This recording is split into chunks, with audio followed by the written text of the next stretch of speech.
I always thought the Mafia would be the reason I died. I was wrong. The people who destroyed my life shared my last name. When the Mafia boss looked at me, there was no hunger in his eyes. Only disappointment. You were never meant to be here, he said. That's when I realized something was very wrong. I wasn't kidnapped. I wasn't even hunted. I was delivered.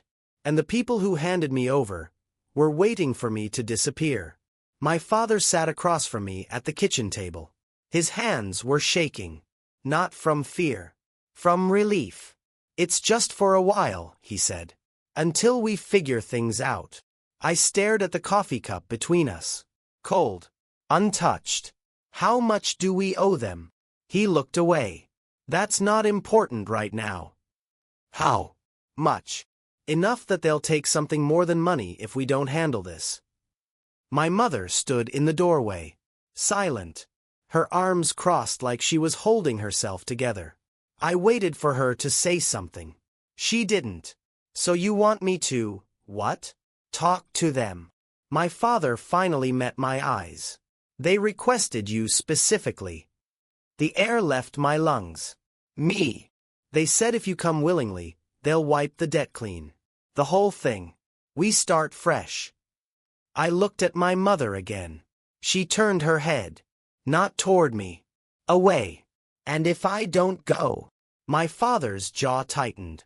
Then they take all of us. And it won't be clean. There it was. The choice that wasn't a choice. I could save them. Or I could watch them burn. My sister was upstairs. 16. Still in school. Still dreaming about college and boys and stupid things that felt like they mattered. I thought about her smile. How long? They didn't say. What do they want from me? I don't know. Liar. He knew.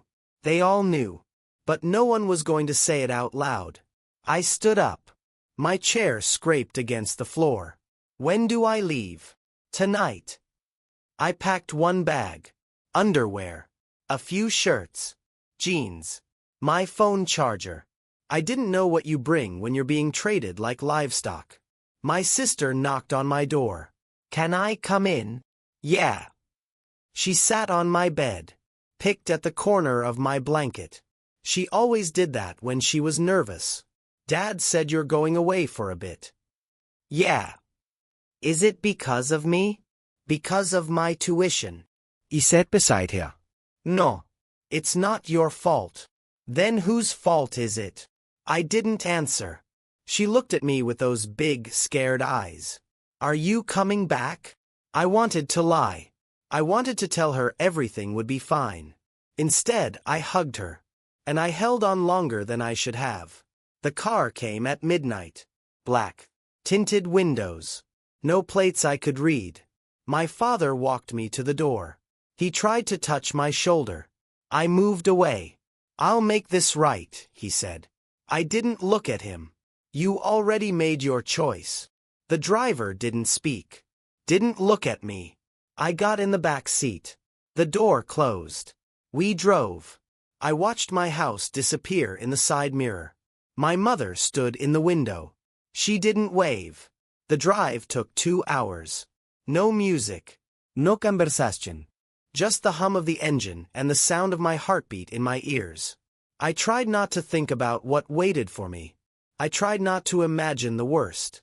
But my mind went there anyway. A compound. A basement. Chains. Men with dead eyes and cruel smiles. I thought about running when the car stopped. But where would I go? Back home.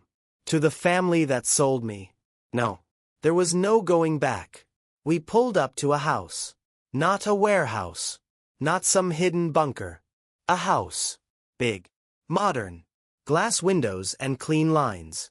It looked normal. The driver opened my door. Inside. I grabbed my bag. Stepped out. The air was cold. Sharp. A man stood at the front door. Tall. Well-dressed. He looked like he belonged in a boardroom, not a crime syndicate. This way, he said. I followed him through the entrance. Marble floors. High ceilings. art on the walls that probably cost more than my father's debt. He led me to a sitting room. Wait here. Then he left. I stood in the middle of the room, too scared to sit, too tired to stand still. Minutes passed. Maybe 10. Maybe 30. Then I heard footsteps. Slow. Deliberate. The door opened. And he walked in.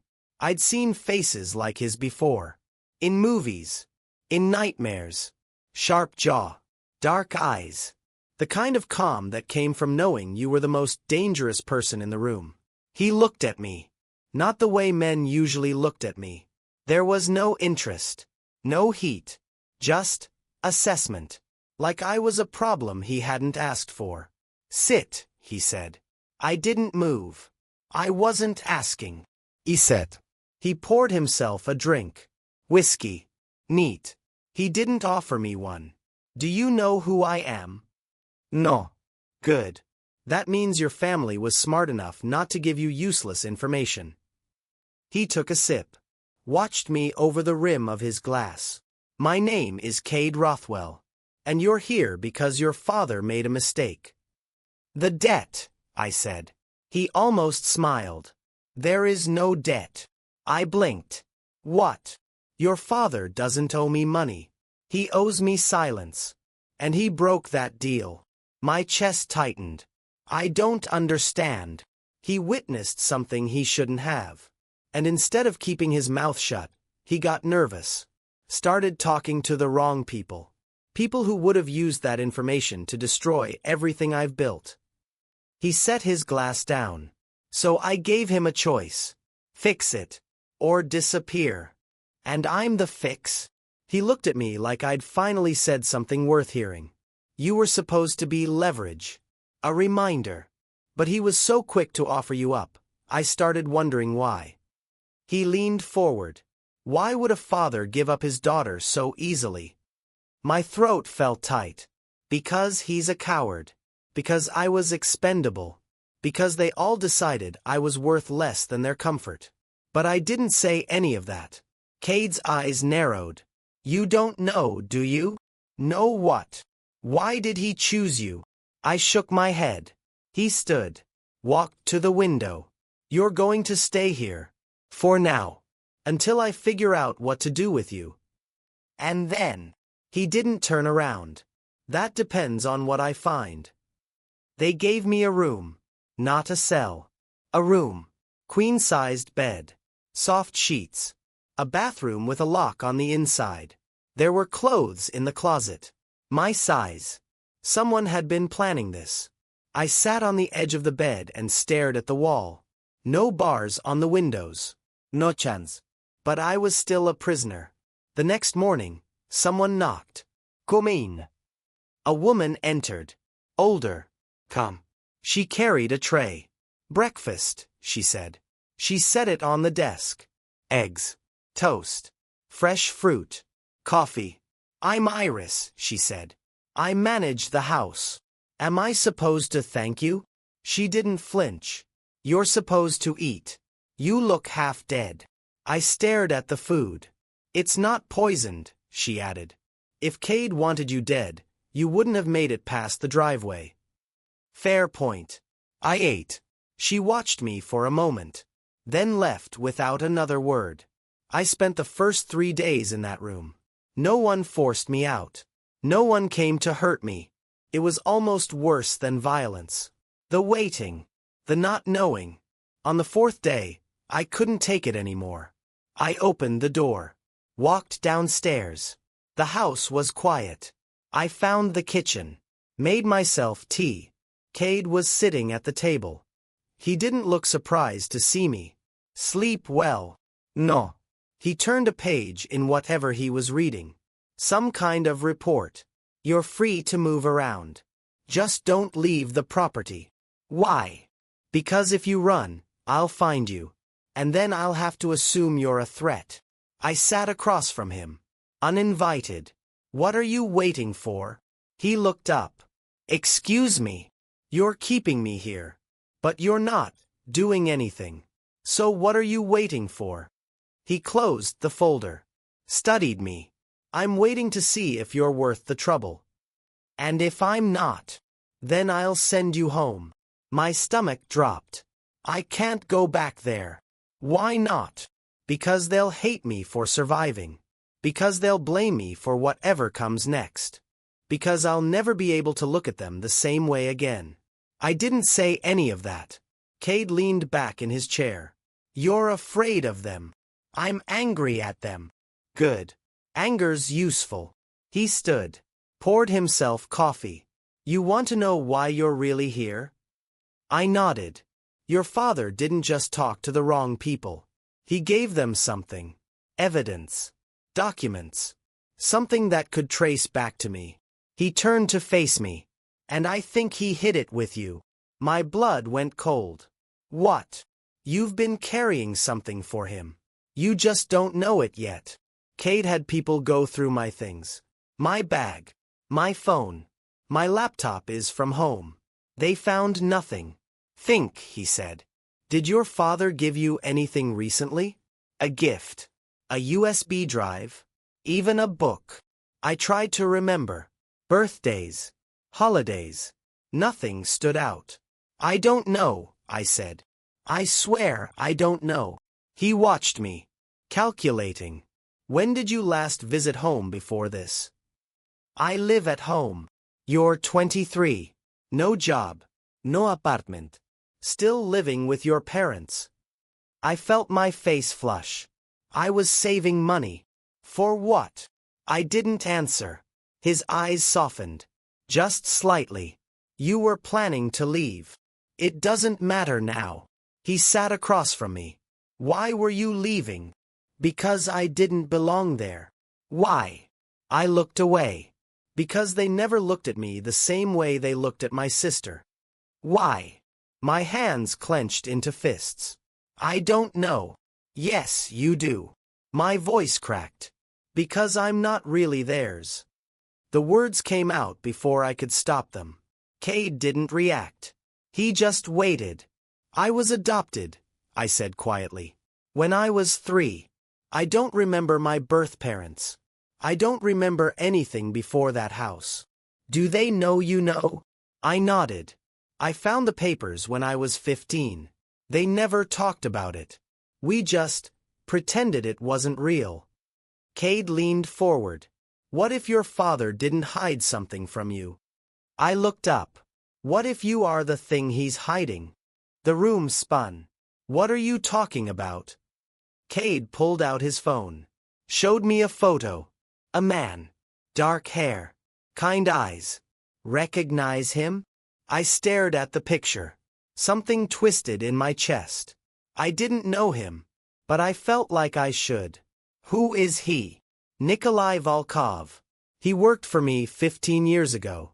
Brilliant. Loyal. Until he wasn't. He swiped to another photo. A woman. Blonde. Smiling. My breath caught. And her. His wife. Sophia. I couldn't look away from her face. They had a daughter, Cade said softly.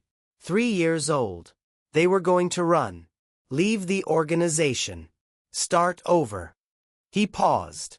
I gave the order to stop them. My hands started shaking. What happened? They died. Car accident. Clean. Quick. He looked at me. The daughter was never found. No. No. You think I'm her. I think your father found you. Took you in. And kept you hidden because he knew I'd come looking eventually. I stood up. That's insane. Is it? I would remember. I would know. You were 3. I would feel it. But even as I said it, I knew. The gaps in my memory.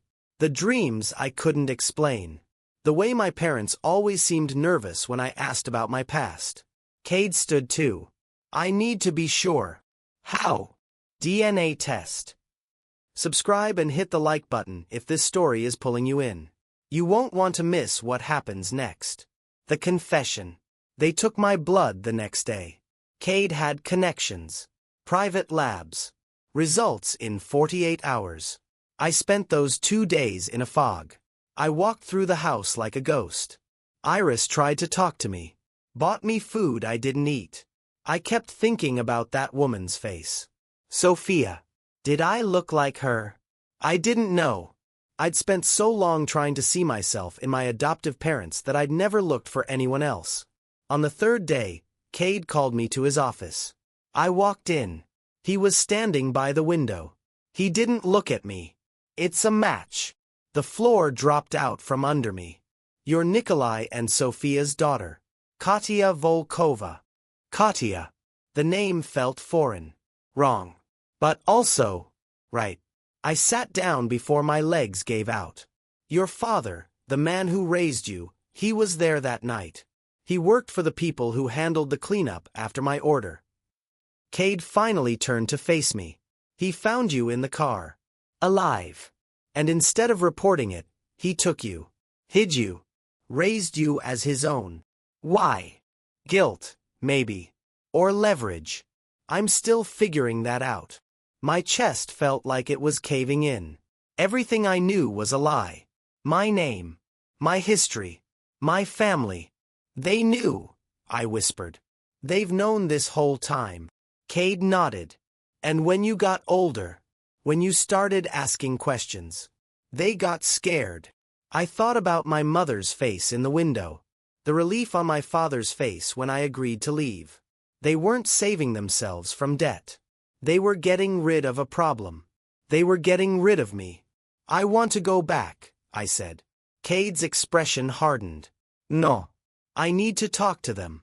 I need to hear them say it. You already know the truth. I need to hear it. He stepped closer. And then what? You think they'll apologize? You think they'll tell you they loved you anyway? His voice was sharp, cutting. They handed you over to me without a second thought. They didn't fight for you. They didn't protect you. He crouched in front of me, eye level. You were never their daughter. You were their insurance policy. And the moment you became a liability, they cashed out. Tears burned behind my eyes. I refused to let them fall. Not in front of him. What do you want from me? I asked. I want you to stop looking for love from people who were never capable of giving it. The power shift. I didn't speak to Cade for 3 days. I stayed in my room. Ate alone. Avoided everyone. On the 4th day, he knocked on my door. I didn't answer. He came in anyway. We need to talk. Get out. No. He sat on the edge of my bed. I wanted to scream at him. But I was too tired. I've been thinking about what to do with you, he said. I'm not a dog you found on the street. No. You're a liability. A loose end. The daughter of a man who betrayed me. He looked at me. I should kill you. My heart stopped. But I'm not going to. Why? Because you didn't choose this. And because I think you're angry enough to be useful. I sat up. Useful how?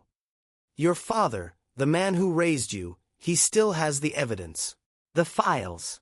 Whatever he was planning to use against me. So I need them back. And I think you're the only person who can get close enough to find them. I laughed. It sounded bitter. You want me to go back? I want you to finish what your father started. He doesn't trust me anymore. No. But he's guilty enough to let you in one more time. I stared at him. And if I do this, what do I get? Your freedom. I already have that. You said I could leave anytime. He smiled. You're not free. You're safe. There's a difference. He stood. Your father's people know who you really are by now. And once they figure out you're alive, they'll come looking. Not to protect you. To eliminate you. My blood ran cold. You were safer with me than you ever were with them. He walked to the door. Stopped. I'm offering you a choice. Help me. Or go back out there and hope you survive long enough to figure out the rest on your own. He left. I sat there. Alone. Again. But this time, the silence felt different. This time, I wasn't just waiting. I was deciding. If you're hooked, don't forget to comment below with your thoughts. And subscribe, Trust me, you'll want to see where this goes. The next morning, I found Cade in the kitchen. I'll do it, I said. He looked up from his coffee. Conditions. After this is done, you tell me everything. About my real parents. About what happened. No more half-truths. Deal. He handed me a phone. New. Encrypted. You'll wear a wire. I'll have people nearby. If anything goes wrong. I know. He studied me. You're different. I'm angry. Good. Stay that way. Anger keeps you sharp. I went back 3 days later. The house looked the same. But everything felt wrong. I knocked. My father opened the door. His face went pale. You're back. Can I come in? He hesitated, then stepped aside. My mother was in the living room. She stood when she saw me. Sweetheart. Don't. The word came out harder than I meant. She flinched. We've been so worried, my father said. Really? He closed the door. What do you want? I want the truth. We already told you. Stop lying. My voice cracked. I know who I am. I know what you did. My mother's face crumbled. My father went still. How? Cade Rothwell. The man you handed me to. He ran a DNA test. My father's jaw tightened. He had no right. You had no right to steal me. Silence. My mother sat down.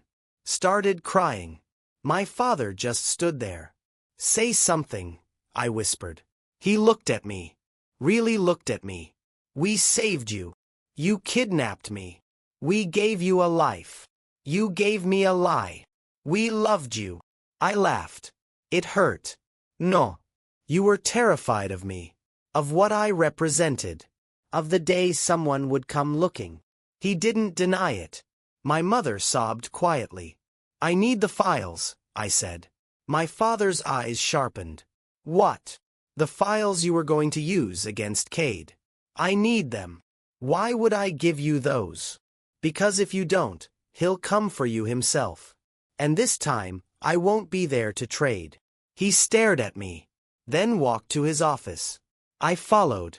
He opened a drawer, pulled out a small external hard drive. Everything's on here. Financial records, transactions, names. He handed it to me. This was supposed to protect us, he said quietly. It was supposed to protect you. Not me. Never me. I took the drive. Turned to leave. Wait, he said. I stopped. For what it's worth. We did love you. In our own way. I looked back at him. That's the saddest part, I said. I actually believe you. I walked out. I didn't say goodbye to my mother. I didn't hug my sister. I just left. And I didn't look back. Cade was waiting in the car 2 blocks away. I handed him the drive. It's done. He looked at me.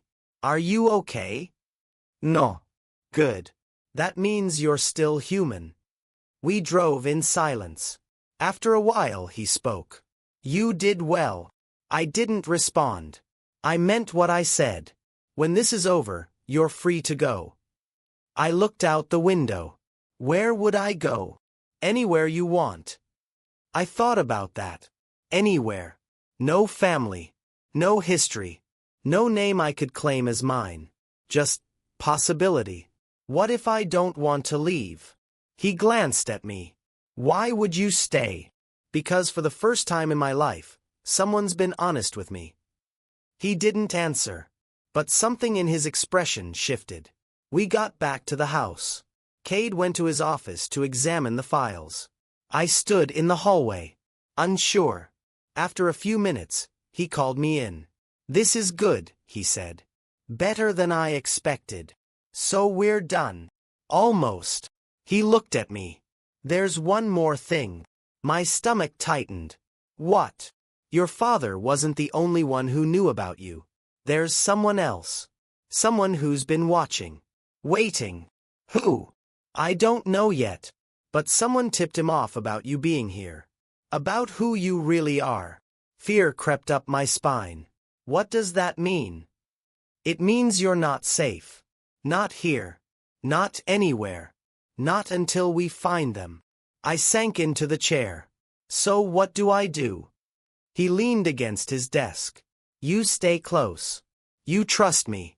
And you learn to protect yourself. You want me to work for you. I want you to survive. I looked at him. Really looked at him. This man who ordered my parents killed. This man, who could have killed me. This man was the only honest person in my life.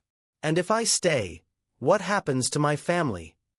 The people who raised you? I nodded. They disappear. New names. New city. They get to live. But they never see you again. And if I leave, I can't protect you. I stood. Walked to the window. Outside, the world looked calm. Normal. But I knew better now. Nothing was ever as it seemed. I turned back to Cade. If I stay, I want answers. All of them. About my parents. About what really happened that night. Agreed. And I want to learn. Everything you know. How to fight. How to survive. How to make sure no one ever controls me again. He smiled. Just slightly. Deal. I should have begged to leave. Instead, I asked the one question that terrified him. What happens if I go back? He didn't answer. And that silence told me everything. The truth wasn't that I couldn't leave. The truth was that I didn't want to. Because the girl who walked into this house wasn't the same girl standing here now. That girl was naive. Trusting. Desperate for love from people who would never give it. This girl was done being a victim. This girl was ready to become something else. Something dangerous. Something free. Cade watched me with those dark, calculating eyes. Welcome to the family, he said quietly. And for the first time in my life, I felt like I belonged. If this story touched you, subscribe so you don't miss the next one.